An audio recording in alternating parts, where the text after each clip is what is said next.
স্বাগত আজকে বাংলাদেশে। আপনাদের সঙ্গে আছে আমি খালেদ মুহিউদ্দিন। বিশ্বকাপ ক্রিকেটে টাইগারদের বড় সাফল্যে পুরো জাতিকে এনে দিল উৎসবের উপলক্ষ। সরকার প্রধান দেশবাসীকে আগামীকাল আনন্দ মিছিল করার ডাক দিয়েছেন। সরকার বিরোধীরা হরতাল শিথিল করে একই রকম মিছিলের কর্মসূচি দিয়েছেন। জাতীয় সব বিষয়ে এমনই ঐক্যমত দেখতে চায় দেশবাসী। এসব নিয়ে আজকের আলোচনা মাঠের বার্তা।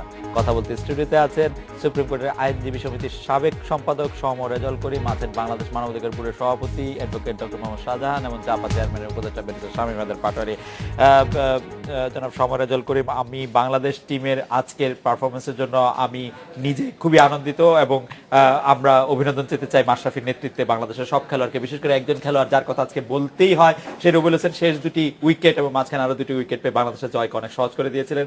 আপনাকেও সেই কারণে একটু অভিনন্দন দিতেই হয়। একটি আমি বলবো যে একটি অনাকাঙ্ক্ষিত বিষয়ের জের ধরে রুবেলকে কারাগারে যেতে হয়েছিল, আপনি তার জামিন করার ক্ষেত্রে সাহায্য করেছিলেন, সেজন্য আপনিও নিশ্চয়ই অভিনন্দন পাবেন। আমাদের অভিনন্দন জানবেন অ্যাডভোকেট সমর রেজল করিম। ধন্যবাদ আপনাকে। আমি যে প্রশ্নটি আপনাকে করতে চাই সেটা হচ্ছে যে বিশ্বকাপ ক্রিকেটে বাংলাদেশ কোয়ার্টার ফাইনালে উন্নতি হয় বিজয় মিছিলের কর্মসূচি দিয়ে হরতাল শিথিলের ঘোষণা দিয়েছে কালকে বিএনপি এবং বিএনপি নেতৃত্বাধীন জোট। 6টা থেকে 6টা পর্যন্ত কালকে হরতাল থাকবে না। প্রধানমন্ত্রীও সারা দেশবাসীকে কালকে আনন্দ মিছিল করার কথা বলেছেন।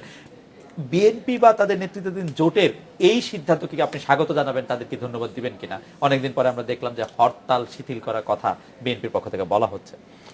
ডেফিনেটলি তাদেরকে ধন্যবাদ দেব, কিন্তু ধন্যবাদের পরিসরটা আরো ব্যাপৃত করতে পারতাম যদি অবরোধটাও প্রত্যাহার করতেন। কারণ অবরোধ রেখে হরতাল প্রত্যাহার করলে রাজনৈতিক কর্মসূচির ভিতরে হরতালের চেয়ে বড় কর্মসূচি কিন্তু অবরোধ। হরতাল মানে আপনি আহ্বান করলেন কাউকে যে আপনি চলবেন না, গাড়ি চালাবেন না। তো অবরোধ মানে হলো আমি আহ্বান না, আমি ব্লক করে দিলাম।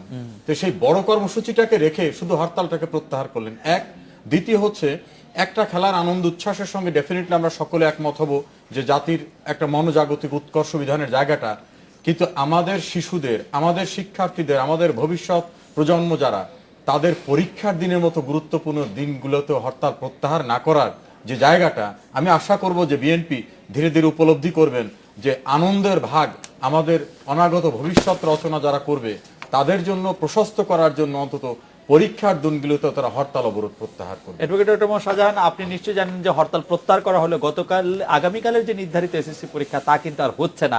তারপরেও হরতাল প্রত্যাহার করা হয়েছে। অনেকদিন পর আমরা একটা হরতালহীন কাজের দিন পেলাম। আপনি এই বিষয়ে আপনার পর্যবেক্ষণ কি এবং বিশ্বকাপ ক্রিকেটে বাংলাদেশের জয় পেল আপনার কতটা খুশি সেটাও যদি আপনি একটু শেয়ার করেন আমাদের সাথে। ধন্যবাদ। আমিও পুরো জাতির সাথে অত্যন্ত আনন্দিত এবং আমার কাছে মনে হয়েছে যে পুরো জাতির জীবনে আজকের এই ক্ষণটা একটা ব্যতিক্রমী ক্ষণ হিসেবে আমাদের কাছে উপনীত হয়েছে। আপনি দেখেন যে ক্রিকেটের যে পুরো খেলাটাই একটা আনপ্রেডিক্টেবল অবস্থায় শেষ মুহূর্ত পর্যন্ত, বিশেষ করে যে রুবেলকে আপনি সাধুবাদ জানিয়েছেন, ধন্যবাদ জানিয়েছেন। রুবেল শেষ দুটি উইকেট নেওয়া পর্যন্ত যে অবস্থা ছিল, আমরা কিন্তু হতাশার মধ্যে অথবা উত্তেজনা উৎকণ্ঠার মধ্যে আমরা ছিলাম। আমরা বুঝতে পারিনি যে খেলাটা কোন দিকে মোড় নিচ্ছে। ঠিক আমি এই জিনিসটাকে যদি আমাদের জাতীয় জীবনে দেখি, আজকে যেই সমস্যাটা বাংলাদেশের রাজনৈতিক অঙ্গনে এবং রাজনৈতিক অস্থিতিশীলতার কারণে দেশের পুরো জনগোষ্ঠীর জীবনে তৈরি হয়েছে, এটাও কিন্তু একটা আনপ্রেডিক্টেবল অবস্থায় রয়েছে এবং সাময়িকভাবে হরতাল শিথিল হয়েছে। কিন্তু আমাদের কাছে খুব ভালো লাগবে আমার বন্ধু আর সমরে জওল সাহেব যেটা বলেছেন, তিনিও একজন মানবাধিকার কর্মী, আমরা একত্রেই কাজ শুরু করি, এখন তিনি মোর প্র্যাকটিস ওরিয়েন্টেড। এনিওয়ে, তো উনি যেটা বলছেন যে তিনি খুশি হতে পারতেন বা পুরো জীবনে, কিন্তু আমার কাছেও এরকম একটা খুশি হওয়ার ব্যাপার রয়েছে যে যারা হরতাল শিথিল করেছে তার চেয়ে বেশি হচ্ছে আমি মনে করি যে সরকারের ভূমিকাটাও এই ক্ষেত্রে অত্যন্ত গুরুত্বপূর্ণ একটা রোল প্লে করতে পারে। যেই সমস্যাটা সরকারের একটি মাত্র ইশারায় অথবা সরকার সংলাপ সমঝোতাকে যদি এই শব্দটাকে যদি নেগেটিভভাবে দেখেন অথবা অ্যালার্জেটিক শব্দ হিসেবে মনে করেন, তাহলে অন্য কোনোভাবে আলোচনার দ্বার প্রান্তে তারা পৌঁছতে পারে অথবা আলোচনার জন্য তারা বসতে পারে। এই আলোচনায় বসার কারণেই কিন্তু জাতির জীবনে আজকে ক্রিকেটের মতো একটা মোড় ঘুরে যেতে পারে। ডক্টর মোহাম্মদ শাহজাহান, আপনি মনে করছেন যে সরকার চাইলে এই সমস্যার খুব সহজে সমাধান করতে পারে এবং সেই সমাধানটি হতে পারে যে সরকারের পক্ষ থেকে বলা হলো আমরা বিএনপির সঙ্গে আলোচনা করছি, এটুকু বললেই সমস্যার সমাধান? আমি ব্যক্তিগতভাবে এবং আমি অনেকের মতো এভাবে বিশ্বাস করি। কিন্তু আপনার সেই বিশ্বাসের ভিত্তি কি ডক্টর মোহাম্মদ শাহজাহান? আমরা কিন্তু দেখেছি যে সংলাপের কথা বলা হয়েছে, পদত্যাগের কথা বলা হয়েছে, এই মুহূর্তে নির্বাচনের কথা বলা হয়েছে। আমরা কোনটিকে আসলে বেঞ্চমার্ক, ল্যান্ডমার্ক বা ইয়েমার্ক? আমার কাছে মনে হচ্ছে যে এই মুহূর্তে পদত্যাগের কথা অথবা নির্বাচন অন্য সবগুলো বিএনপি কিন্তু বিরোধী দল বা বিরোধী জোট কিন্তু বারবার একটি কথাই বলে এসছে, তারা সংলাপ চাচ্ছে এই সংলাপটা কিন্তু মানে এই নয় যে সরকারকে এই মুহূর্তে পদক্ষেপ সাজান, আমি করতে হবে। কিন্তু আপনাকে মনে করে দিতে পারি যে বিএনপি চেয়ারপারসন বেগম খালেদা জিয়া যখন 2 তারিখে ঘোষণা দিলেন 5 তারিখে যে আন্দোলনটি বা জনসভাটি হবে, সেটি হবে হচ্ছে সরকার পতনের আন্দোলন এবং সেটি হচ্ছে এক দফা আন্দোলন। এবং এরপরে আমরা বিএনপির অন্তত 10টি বিবৃতি পেয়েছি যেখানে সরকারকে এই মুহূর্তে পদত্যাগ করার কথা বলা হয়েছে। তাহলে কি আমরা এটা ধরে নেব এটা পলিটিক্যাল রেটরিক? না, একটা পলিটিক্যাল কর্মসূচির মধ্যে সরকার অনেক কথাই বলে, বিরোধী দল অনেক কথাই বলে।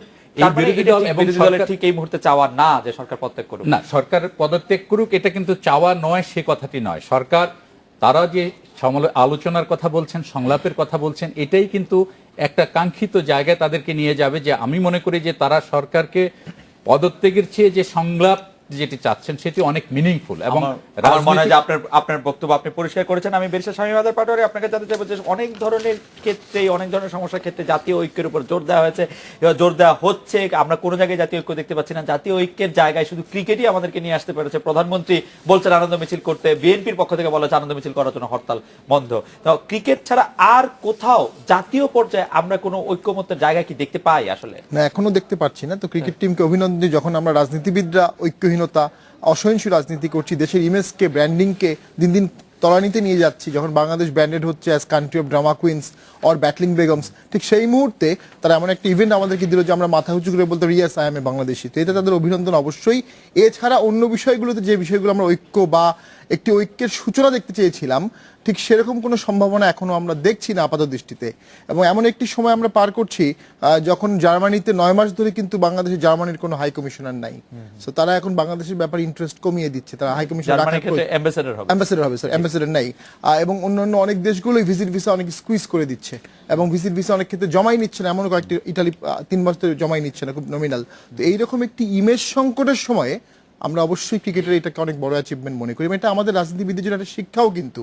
এবং আপনি মনে করছেন না এই মুহূর্তে আর কোনো ঐক্যের প্ল্যাটফর্ম আমাদের সামনে আছে বা ঐক্যের কোনো মূর্তি আমাদের সামনে আছে? এই সমস্যাটা যেমন জটিল, সেরকম সমাধানটা খুবই সিম্পল। মাত্র 1-2 ব্যক্তির উপর কিন্তু সমাধানটা নির্ভর করে। এই মুহূর্তে আজকে নাই কিন্তু কালকে সকালে থাকবে না, এটা বলার কোনো স্কোপ নেই। আমি মনে করি যে কোনো সময় এটা সমাধান সম্ভব।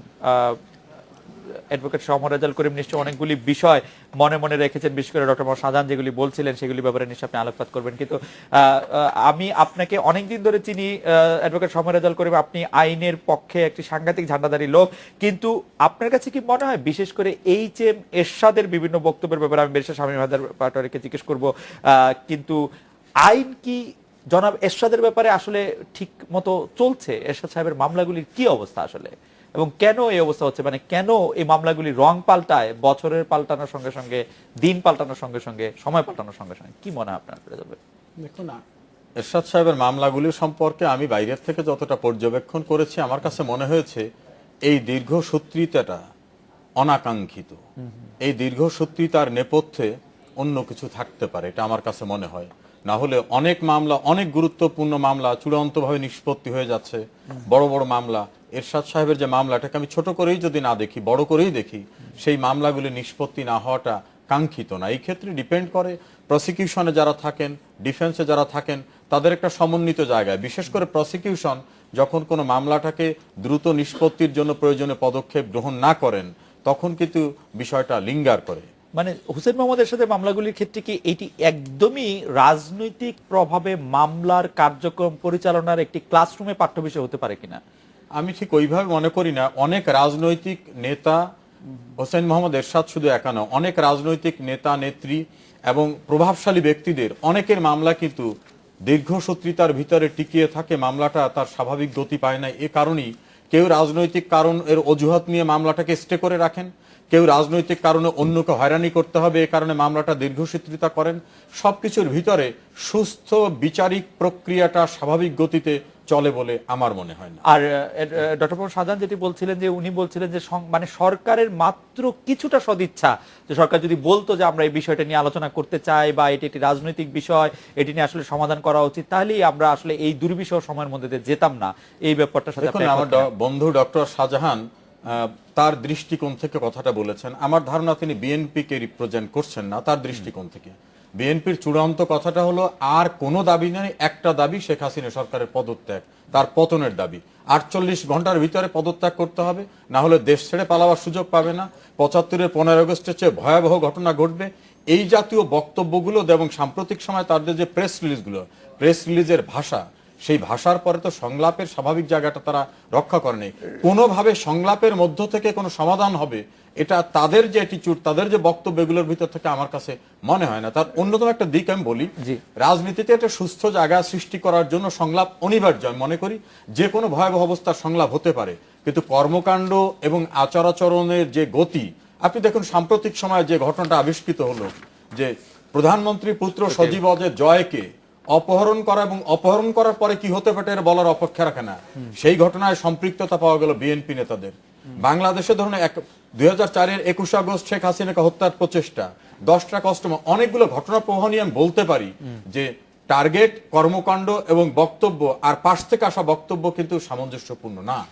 আমার মনে হয় না শুধু সংলাপের জায়গাটার কথাটা বলি সমস্যা। কিন্তু রেজাউল ভাই, আপনি বিবৃতির কথা বলছেন, আপনি বিভিন্ন রকম কার্যক্রমের কথা বলছেন, কিন্তু আমরা সরকারের যারা মানে নেতৃবৃন্দ আছেন, বা আমরা যদি সংসদে তারা যে ভাষণ দিচ্ছেন, বক্তব্য দিচ্ছেন, সেইগুলিকেও আপনার কাছে কি খুব, আমি কোনোভাবেই কোনো অনাকাঙ্ক্ষিত শব্দ ব্যবহার, রাজনৈতিক শিষ্টাচারহীন শব্দ ব্যবহার, সেটা যিনিই করেন না কেন, আমি কখনো এটাকে অ্যাপ্রিসিয়েট করি না।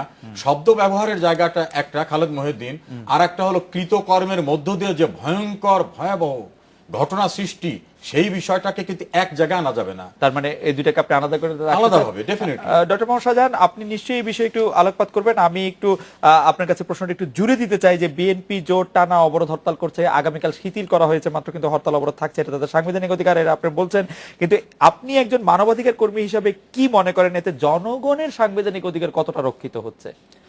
এটি খুব সুন্দর প্রশ্ন। তবে তার আগে আমার বন্ধু সমর রেজাউল করিম সাহেব যে কথাটি বললেন, যে জনাব সজীব ওয়াজেদ জয়ের যে অপহরণের বিষয়টি নিয়ে, আজকে অপহরণের প্রসঙ্গটি যদি আসে, আমি মনে করি নিঃসন্দেহে এটি নিন্দনীয়, তার জন্য যে তার ব্যাপারে যে প্রসেসটি হয়েছে।